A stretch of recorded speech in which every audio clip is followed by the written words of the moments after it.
자식도 잡아먹고 서방도 잡아먹은 팔자주센년. 다신 이 집 근처에 얼씬도 마라.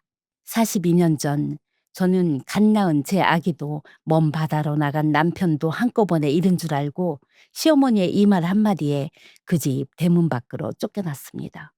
그 갓난쟁이가 죽은 줄로만 알고 저는 평생을 울며 살았어요. 그런데 여러분, 그 아이가 살아 있었어요. 그것도 제가 죽을 날을 받아놓고 누운 어느 병실에서 제 손을 가만히 잡아준 젊은 주치의가 되어서요. 안녕하세요. 저는 친정도 핏줄 하나 없이 평생을 홀로 늙은 올해 64된 이명길이라고 합니다.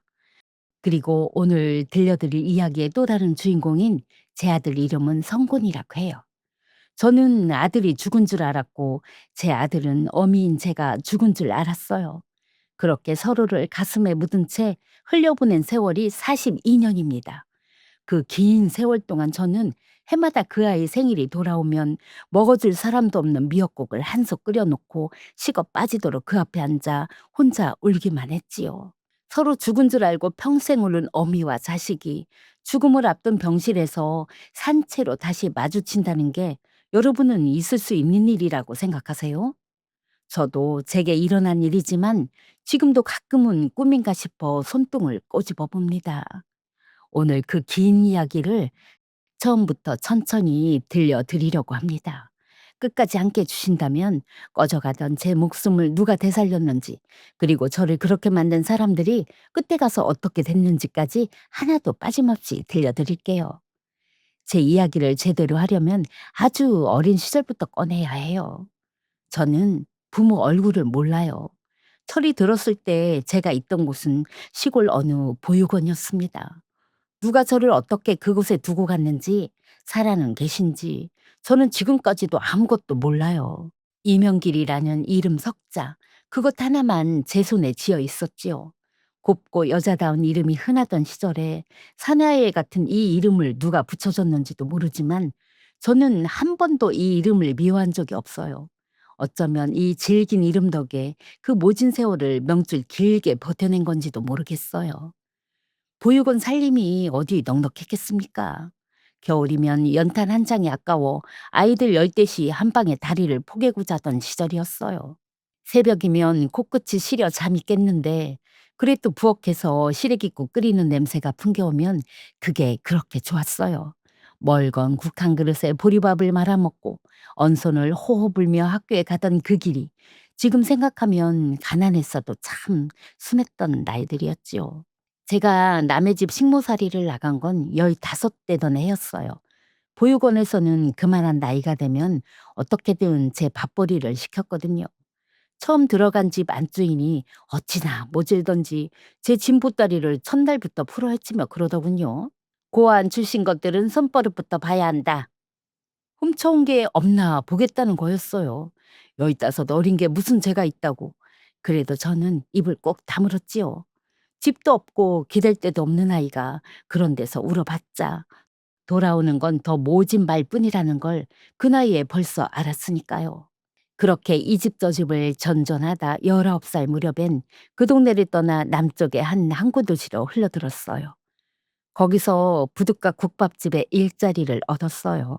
새벽부터 가마솥에 사고를 고고 뱃일 나가는 사람들 국밥을 말아내는 고된 일이었지만 저는 제 손으로 번 돈으로 제 입에 풀칠한다는 게 그렇게 뿌듯했지요. 비릿한 갯내음과 새벽 업한장의 왁자한 소리, 멀리서 길게 우는 백고동 소리가 그 시절 제 전부였습니다. 그 시절 제가 마음에 새기고 산 다짐이 하나 있었어요. 없이 살아도 남의 눈에 눈물 내지 말자. 손가락질 받을 짓은 죽어도 하지 말자. 고아라고 깔보는 사람은 많았어도 누구한테 손 벌리거나 거짓말로 사람 속인 일은 평생에 한 번도 없었어요.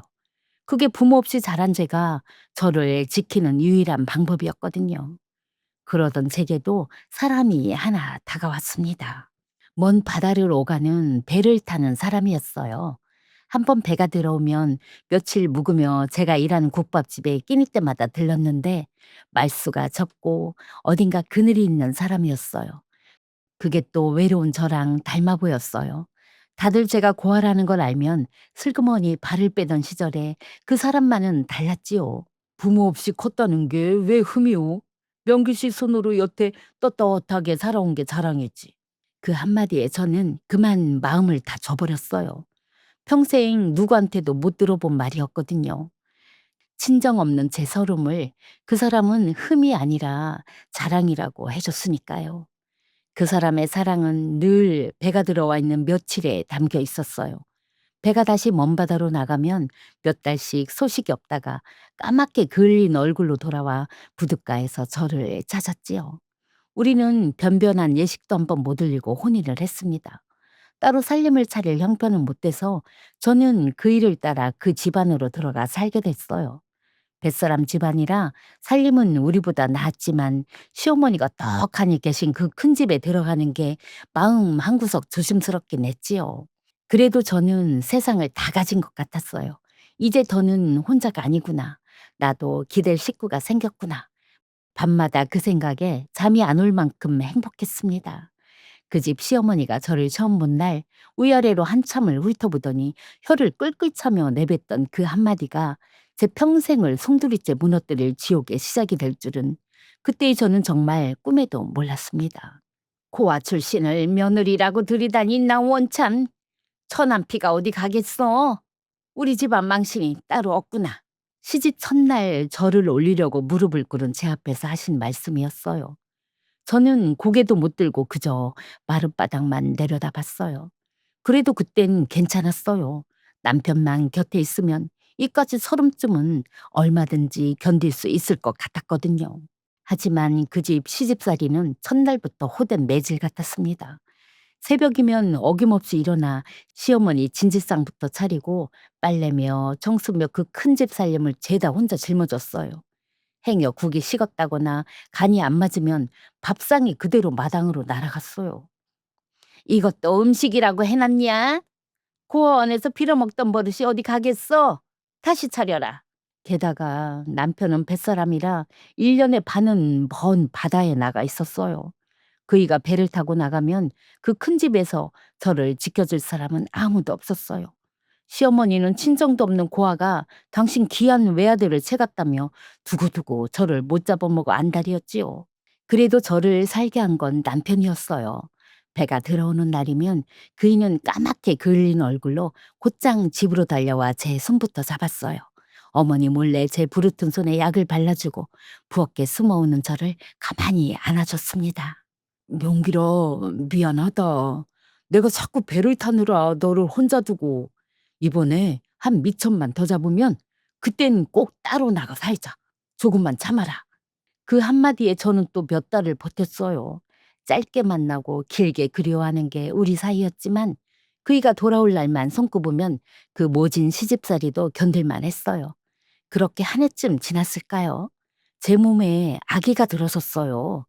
입덧으로 헛구역질을 하던 저를 보고 시어머니의 눈빛이 처음으로 달라졌어요. 그 집 대르리을 장손, 그 욕심 하나 때문이었지요. 사내여야 한다. 처남피가 섞였어도 사내만 낳으면 그래도 우리 집 핏줄이니까. 저를 위하는 말이 아닌 줄 알면서도 저는 그저 좋았고 남편은 세상을 다 가진 사람처럼 웃었어요. 그런데 하필 그 무렵 그이에게 긴 항해가 잡혔어요. 반년은 좋게 걸리는 먼 백길이었어요. 여보, 최대한 만석 전에는 돌아오도록 해볼게. 혹여 늦더라도 어머니 계시니까 너무 걱정 말고. 우리 아기 잘 부탁한다. 그이는 떠나기 전 없는 살림에 아기 쓸 거라며 옥양목 한 피를 제 손에 쥐어줬어요. 푸른 제배를 한참 들여다보다 차마 발이 안 떨어지는 얼굴로 그렇게 배에 올랐습니다. 저는 부둣가에서 그이가 탄 배가 수평선 너머로 까맣게 사라질 때까지 손을 흔들었어요. 남편이 먼 바다에 나가 있는 동안 시어머니의 구박은 날이 갈수록 더 매서워졌어요. 그래도 저는 뱃속 아기 하나만 믿고 이를 악물었어요. 그이가 돌아오면 우리 셋이 이 집을 나가 알콩달콩 살 그날만 그리면서요. 산딸이 되어 저는 그 집 골방에서 아이를 낳았어요. 병원도 못 가고 시어머니가 부른 동네 산파이 손에 매달려서요. 난산이었어요. 꼬박 하루를 넘기는 사투 끝에 저는 그만 정신을 놓아버렸어요. 가물가물 멀어지는 정신 속에서 분명히 갓난아기 울음소리를 듣는 것 같았는데 제가 다시 눈을 떴을 때 머리맡에 앉아 있던 건 시어머니였어요. 그리고 시어머니는 저를 내려다보며 이렇게 말했어요. 애는 숨도 못 쉬고 죽어 나왔다. 천안 애미를 닮아 명줄도 짧았던 게지. 그 말에 눈앞이 캄캄해지는데 시어머니는 거기서 멈추지 않았어요.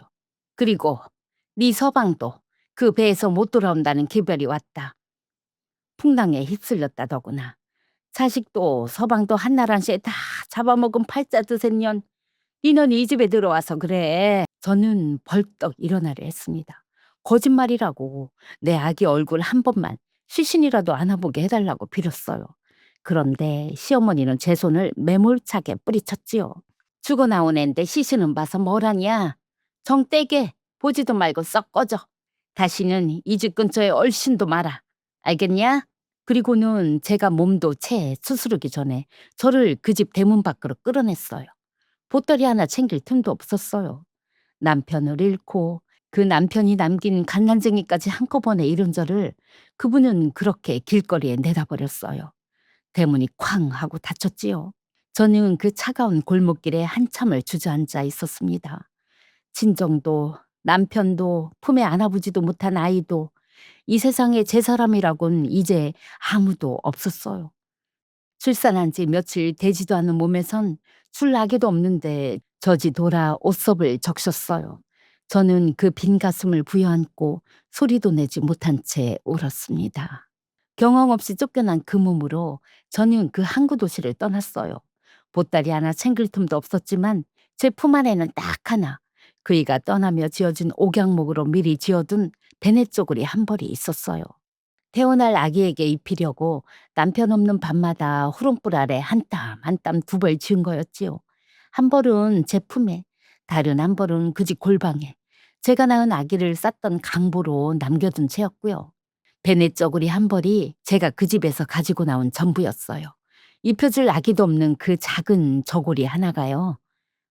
그 뒤로 제가 어떻게 살았는지는 굳이 다 말해 무엇하겠습니까? 남쪽 끝에서 서울까지 일자리가 있다는 데면 어디든 흘러갔어요. 식당 주방에서 손이 불도록 설거지를 하고 여간방을 치우고 새벽 시장에서 언 배추를 날랐어요. 고아에 과부라는 걸 알면 사람을 함부로 대하는 이들도 많았어요.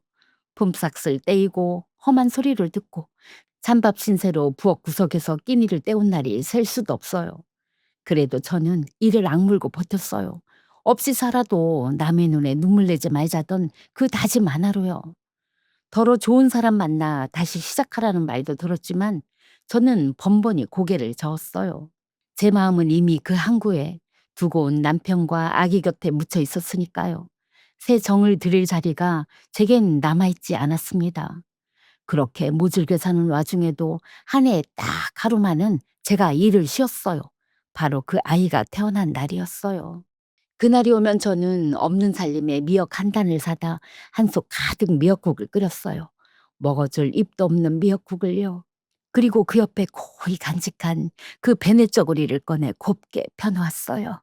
김이 모락모락 나는 미역국 앞에 그 작은 저고리를 두고 저는 혼자 중얼거렸어요. 우리 아가, 엄마가 미역국 끓였다. 이거 너 입히려고 지은 옷이야. 한번 입혀보지도 못해서 엄마가 미안하다. 그곳에서는 부디 춥지 말고 배골지 말고 좋은 데서 편히 있어라. 그렇게 다 식어버린 미역국을 앞에 두고 한참을 울다 보면 그 하루가 저물었어요. 그게 죽은 줄만 아는 그 아이에게 제가 해줄 수 있는 평생의 유일한 것이었어요. 그러기를 한 해, 두 해, 미역국을 끓이던 솥이 까맣게 글고 그 베네쩌구리가 누렇게 바래는 동안 강산이 네 번이나 바뀌었어요. 어느새 저는 머리가 허옇게 센 60대 아줌마가 되어 있었지요. 변변한 가족 하나 없이 단칸 새방에서 늙어가며 이제 그저 조용히 남은 생을 살다 가면 그뿐이라고 생각했습니다. 그러던 어느 봄이었어요. 자꾸 기운이 빠지고 배가 부어올라 찾아간 병원에서 의사가 그러더군요. 제 간이 많이 상했다고. 이식을 받지 못하면 손쓸 도리가 없다고요. 친정도 자식도 없는 저에게 간을 떼어줄 사람이 어디 있겠어요. 저는 그 말을 듣고도 그저 담담했어요. 평생 외롭게 살았으니 가는 길도 외롭겠거니 그렇게 마음을 비웠어요. 그렇게 저는 큰 대학병원 병실에 홀로 누워 있었어요. 그런데 제 병실을 맡은 주치의가 유난히 젊고 손이 따뜻한 의사 선생님이었어요. 해진 때마다 그 선생은 다른 환자보다 유독 제 곁에 오래 머물렀고 차트를 들여다보다 말고 자꾸만 제 얼굴을 물끄러미 바라보곤 했어요. 한 번은 제 거친 손을 두 손으로 가만히 잡아주는데 그 손이 어찌나 따뜻하던지요. 그 젊은 주치의 선생의 이름표에는 최성곤이라는 이름 석자가 또렷이 박혀 있었어요. 해진 때마다 제 침대 발치에 서서 조용히 차트를 넘기는 그 옆모습을 보면 이상하게도 자꾸만 가슴 한구석이 아릿하게 저려왔어요. 패를 진 손목에 굵게 솟은 힘줄이며 고개를 숙일 때 살짝 드러나는 기디의 조그만 검은 점까지 42년 전 먼 바다로 떠나던 그의 모습과 닮은 것 같아서요. 죽은 내 자식이 살아 있었다면 꼭 저만 지컸겠구나 싶어서 저는 남몰래 눈시울을 붉히곤 했어요. 간 이식을 받지 못하면 오래 못 간다는 저를 의사 선생은 어떻게든 살려보겠다고 백방으로 공여자를 수습은 했어요. 친정도 자식도 보증인 하나 없는 늙은 과부한테 그렇게까지 매달리는 의사가 어디 있나 싶을 만큼요. 저는 그저 인복이 뒤늦게 터져 참 좋은 의사를 만났구나 그렇게만 여겼지요. 의사 선생은 그러면서 진료와 상관도 없는 걸 자꾸 캐물었어요. 고향이 남쪽 항구가 맞는지, 젊어서 어디 살았는지, 정말 핏줄 하나 없는지. 저는 영 맞득잖아 입을 다물었어요. 평생 누구한테도 안 한 이야기를 생판 남인 의사한테 풀어놓을 마음이 없었으니까요. 그런 건 알아 뭐 하시게요? 저는 번번이 말끝을 흐렸지요. 그러던 어느 깊은 밤이었어요. 검사지를 들고 들어온 성군 선생이 제 차트를 한참 들여다보다 손끝이 굳더니 한동안 그 자리에 못 박힌 듯 서 있었어요. 알고 보니 제 피가 10,000명에 하나 나올까 말까 아주 드문 혈액형이었던 거예요. 그리고 그 드문 피가 바로 의사 선생 자신과 한치도 다르지 않았더군요. 의사 선생은 떨리는 손으로 가운 주머니에서 낡고 해진 수첩 하나를 꺼냈어요. 손때가 까맣게 묻은 그 수첩 갈피에서 빛바랜 종이 한 장을 뽑아 제 눈앞에 가만히 내려놓았어요. 그건 의사 선생 본인의 출생 기록과 평생을 찾아 헤맸다는 죽은 어머니의 단 하나뿐인 단서가 적힌 희귀 혈액형 기록지였어요. 저는 평생을 네 어미는 너를 낳다 죽었다는 말만 듣고 자란 사람입니다. 그런데 의사가 되고 나서 제 피가 이 나라에 몇 명 없는 희귀한 피라는 걸 알았어요. 혹시나 하는 마음에 이 수첩 하나 들고 전국의 병원이며 헌혈 기록이며 이잡듯 뒤지면서 그 죽었다던 어머니의 발자국을 더듬어 왔습니다. 그러다 오늘 어르신 이식공여 검사를 하다가 제 것과 소름 끼치게 똑같은 조직형을 봤어요. 장비를 의심하고 몇 번을 다시 해봐도 답은 하나뿐이었습니다. 선생이 마른 침을 삼키고 떨리는 목소리로 물었어요. 어르신, 42년 전에 아기를 잃으신 적이 있으세요? 저는 그 말에 가슴이 철렁 내려앉았고 곧 화가 머리끝까지 치밀었어요. 의사 선생, 그게 무슨 소리예요? 죽은 자식 이야기를 왜 꺼내요? 그래요. 내 아기는 42년 전에 태어나자마자 숨도 못 쉬고 죽었어요. 왜 다 죽어가는 늙은이 가슴에 두 번 대못을 박아요? 당장 나가요. 저는 꺼져가던 목숨이 무색하게 성군 선생의 가운자락을 밀쳐내며 악을 썼어요. 겨우 묻고 산 그 상처를 생판 남이 함부로 해집는 게 두렵고 원망스러워서요. 행여 헛된 기대라도 품었다가 또 무너질까봐 저는 더 모질게 선생을 밀어냈지요. 그런데 성군 선생은 제 거친 손길에 밀려나면서도 침대 끝을 붙잡은 채 물러서지 않았어요. 그리고는 떨리는 목소리로 끝내 이 말을 꺼냈습니다. 어르신이 아기를 잃었다는 그날이 바로 제 생일입니다. 방금 태어나자마자 죽어 묻혔다고 하신 그 아기는 죽지 않았어요. 그 아기가 접니다, 어머니. 그래도 저는 고개를 저었어요. 닮은 사람이야 세상에 널렸고 혈액형이라는 건 희귀해도 같은 사람도 있는 법이니까요. 42회를 죽었다고 굳혀온 마음이 그리 쉽게 열릴 리가 없었어요. 아니요, 아닐 거요. 무슨 증거로? 저는 떨리는 목소리로 말하면서 저도 모르게 베개 밑에 늘 넣어두던 그 베넷 저고리를 꺼내 가슴에 안았어요. 내가 그 애한테 입히려고 지은 건 이것뿐인데 이거 하나 입혀보지도 못했는데 그 작은 옷을 본 순간 성곤 선생 얼굴이 하얗게 굳었어요. 선생은 떨리는 손으로 휴대전화를 꺼내 사진 한 장을 띄워 제게 보였어요. 자기가 갓난쟁이 때 쌓여 있었다는 집안에 유일하게 남아 전해진 낡은 강보 사진이었죠. 누렇게 바랜 그 천의 결도 끝단을 감춘 그 촘촘한 바느질도 제 손에 들린 베네저고리와 한치 틀림없는 같은 옥양목 한 필에서 나온 한 짝이었어요. 어머니! 악을 쓰던 제 목소리가 거짓말처럼 뚝 끊겼어요. 늘 멀찍이서 차트만 넘기던 그 얼굴이 주황색 호름볼 같은 병실 미등 아래 적나라하게 드러났는데 그 우뚝한 콧날과 길게 뻗은 눈매가 그리고 고개 숙일 때 드러나던 그 기디의 검은 점이 평생 가슴에 묻고 산 내 남편의 얼굴과 한치의 오차도 없이 겹쳐 보였던 거지요. 42년 전 호롱불 아래 그 작은 베넷 저고리를 한 땀 한 땀 짓던 그 밤들이 한꺼번에 눈앞으로 쏟아졌어요. 내 서방이 살아 돌아온데도 이보다 더 닮을 수는 없을 만큼 그 핏줄의 내력이 제 눈을 강제로 뜨게 만들었지요.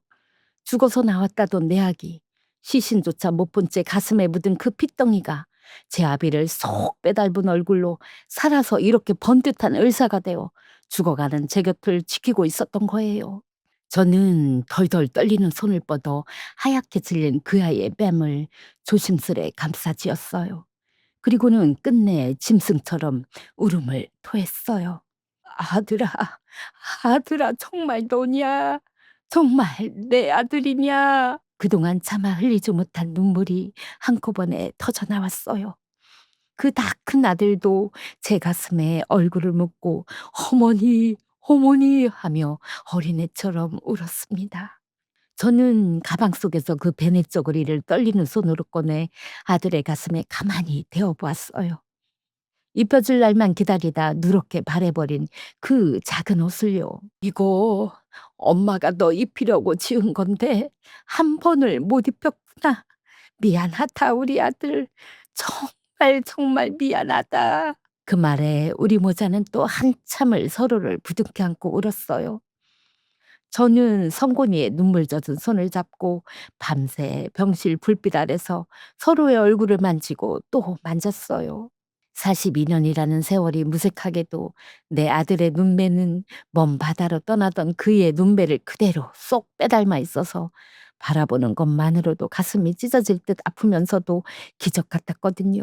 통곡의 밤이 지나고 새벽 안개가 병실창에 하얗게 가려앉을 무렵이었어요.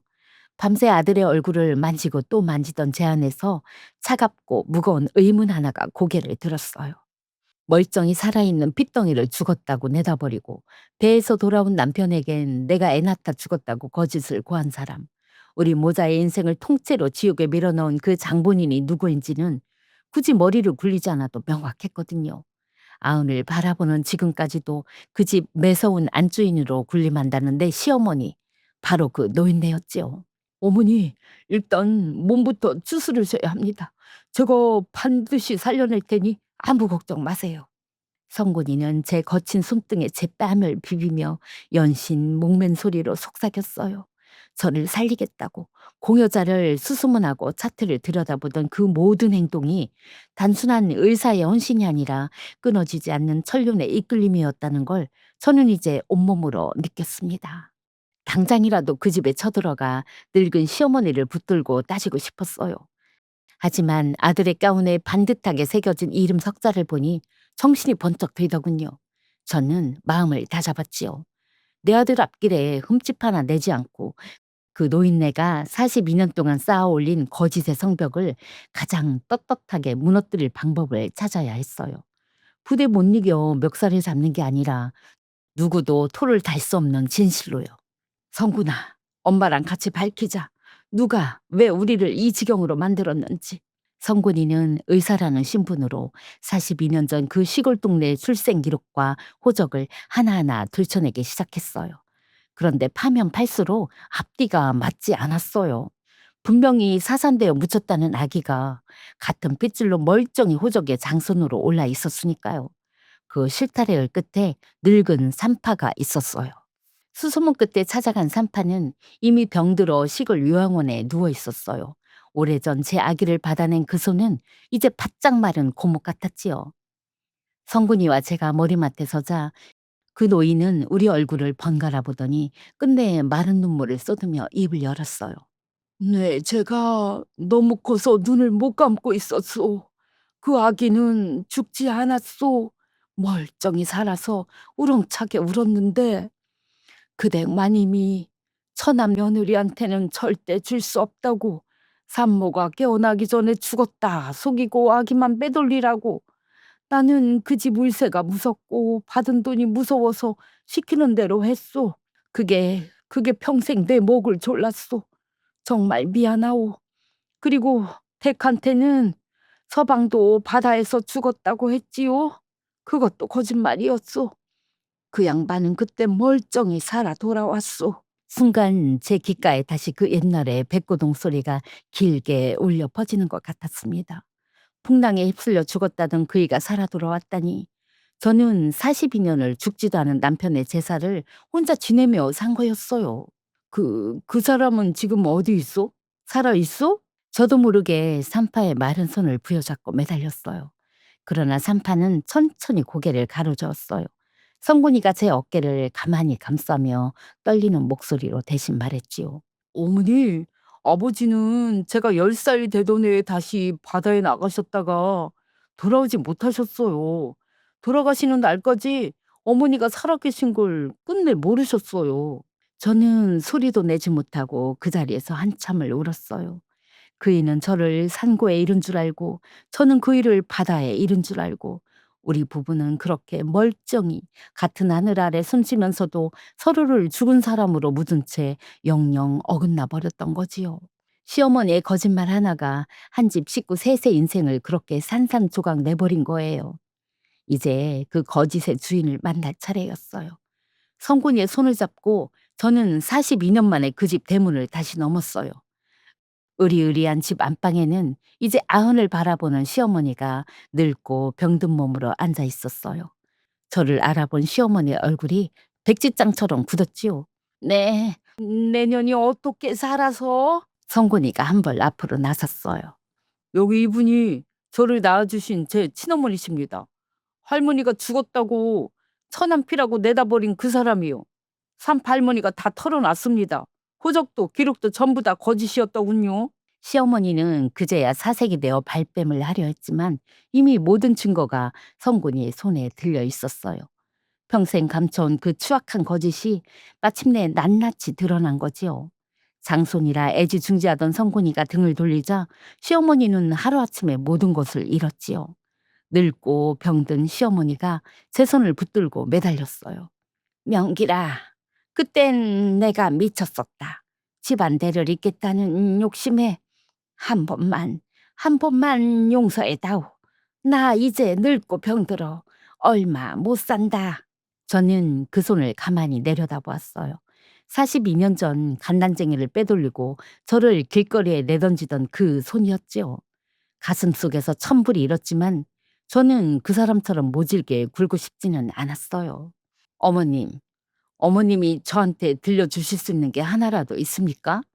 내 아들이 어미 없이 자란 42년, 죽은 줄 알고 제사 지낸 내 서방, 죽은 자식 생일마다 혼자 끓인 미역국, 그걸 다 돌려주실 수 있어요? 못하시잖아요. 저는 어머님을 용서하고 말고 할 자격도 없습니다. 그저 어머님이 평생 묻고 살았던 그 거짓의 무게를 이제 어머님 혼자 지고 가세요. 그거면 됩니다. 저는 더 이상 그 집에 머물지 않고 성군이의 손을 잡고 그 대문을 나섰어요. 42해 전 빈손으로 쫓겨나던 그 대문을 이번엔 살아 돌아온 내 아들의 손을 잡고 똑바로 고개를 들고 걸어 나왔어요. 등 뒤로 그 집 대문이 닫히는 소리를 듣는데 비로소 42년 묵은 한 덩어리가 가슴에서 툭 떨어져 나가는 것 같더군요. 그렇게 묵은한을 내려놓고 나니 신기하게도 살고 싶어졌어요. 죽을 날만 받아놓고 마음을 비웠던 제게 이제는 꼭 붙들어야 할 이유가 생긴 거예요. 42년 만에 되찾은 내 아들, 그 아이 손을 한 번 더 잡아보고 싶어서요. 문제는 저와 맞는 간을 구하는 일이었어요. 워낙 드문피라 맞는 공여자를 찾기가 하늘의 별 따기였거든요. 그런데 그 드문피가 딱 들어맞는 사람이 바로 곁에 있었어요. 제 아들 성군이었어요. 42회 만에 만나게 된 그 핏줄이 이번엔 저를 살릴 핏줄이었던 거예요. 성군이가 제 손을 잡고 그러더군요. 어머니, 제가 드리겠습니다. 어머니가 저를 낳아 이 몸을 주셨으니 이번엔 제가 어머니께 돌려드릴 차례예요. 저는 펄쩍 뛰며 말렸어요. 멀쩡한 자식 몸에 칼을 대게 할 수는 없다고. 그게 어디 어미 된 돌이냐고요. 하지만 성군이는 한 발도 물러서지 않았어요. 평생을 떨어져 있었는데 이것까지 못하게 하시면 저는 평생 한으로 남아요. 친자인 게 밝혀진 성군이는 더 이상 제 주치의를 맡을 수 없어 한 발 물러나 공여자 자리에 섰지요. 집도는 다른 이식팀이 맡아주었고요. 죽은 줄로만 알았던 내 자식이 살아 돌아와 제 몸의 일부를 떼어 꺼져가던 어미의 목숨까지 되살려준 거예요. 수술실로 들어가기 전 성군이는 제 손을 꼭 쥐며 그러더군요. 어머니, 이번엔 제가 어머님 곁을 지킬 거예요. 그동안 못한 거 다 하면서 오래오래 같이 살아요. 수술은 잘 됐어요. 한 달이 넘는 회복 끝에 저는 성군이의 부축을 받으며 병원 문을 나섰어요. 봄볕이 어찌나 따뜻하던지요. 42년 동안 혼자 걷던 그 길을 이제는 아들의 팔에 기대어 걷는다는 게 저는 아직도 꿈만 같았어요. 몸을 추스르고 난 뒤 저는 성군이와 함께 그 일을 찾아갔어요. 42회 전 부둣가에서 손 흔들며 떠나보낸 뒤로 다시는 못 만난 그 사람. 차디찬 납골당 앞에 서니 가슴이 또 미어지더군요. 저는 그의 사진을 한참 어루만지다 떨리는 목소리로 그동안 못한 말을 건넸어요. 여보, 나 안 죽었어요. 당신도 안 죽었던 거 나 이제야 알았어요. 우리 서로 죽은 줄로만 알고 그 긴 세월을 떨어져 살았네요. 미안해요. 그리고 여보, 당신이 두고 간 우리 아기 성군이 이렇게 잘 컸어요. 의사가 됐어요. 당신을 속 빼닮은 의젓한 아들이 나를 살렸어요. 성군이는 아버지께 큰 절을 올렸어요. 그 모습을 보는데 슬프면서도 마음 한구석이 따뜻하게 차올랐어요. 비록 우리 셋이 한자리에 모여 살지는 못했지만 오랜 세월을 돌고 돌아 이렇게라도 한 핏줄이 다시 이어졌으니까요. 이제 저는 성곤이네 식구와 함께 살아요. 며느리는 어찌나 살가운지 친정엄마처럼 저를 챙겨줘요. 그리고 무엇보다 제겐 눈에 넣어도 안 아픈 어린 손녀가 하나 생겼어요. 그 작은 것이 할머니 하며 제품에 폭 안길때면 42년 동안 비어있던 제 가슴이 그제야 가득 차오른 것 같아요. 며칠 전엔 손녀 생일이었어요. 저는 새벽같이 일어나 미역국을 한 솥 끓였어요. 42회 동안 먹여줄 입도 없이 끓이고 또 끓이며 혼자 울던 그 미역국을요. 그런데 이번엔 달랐어요. 김이 모락모락 나는 그 미역국을 살아있는 내 손녀가 그리고 아들 내외가 둘러앉아 맛있게 떠먹는 거예요. 할머니 미역국이 세상에서 제일 맛있어. 하는 손녀의 그 말 한마디에 저는 그만 또 눈물이 핑 돌고 말았지요. 이제야 이 미역국이 제자리를 찾은 거였어요. 여러분, 제 긴 이야기를 여기까지 들어주셔서 정말 고맙습니다. 저는 이 나이가 되어서야 한 가지를 배웠어요. 핏줄은 아무리 멀리 떼어놓아도 끝내 끊어지지 않는다는 것을요. 그리고 아무리 깊이 묻은 거짓도 때가 되면 반드시 땅 위로 올라온다는 것을요. 저를 그렇게 만든 사람은 평생 거짓의 무게에 짓눌려 살다 외롭게 쓰러졌지만 모진 세월을 정직하게 버텨낸 저에게는 이렇게 늦게나마 기적 같은 봄이 찾아왔습니다. 지금까지 명길 어머니의 사연이었습니다.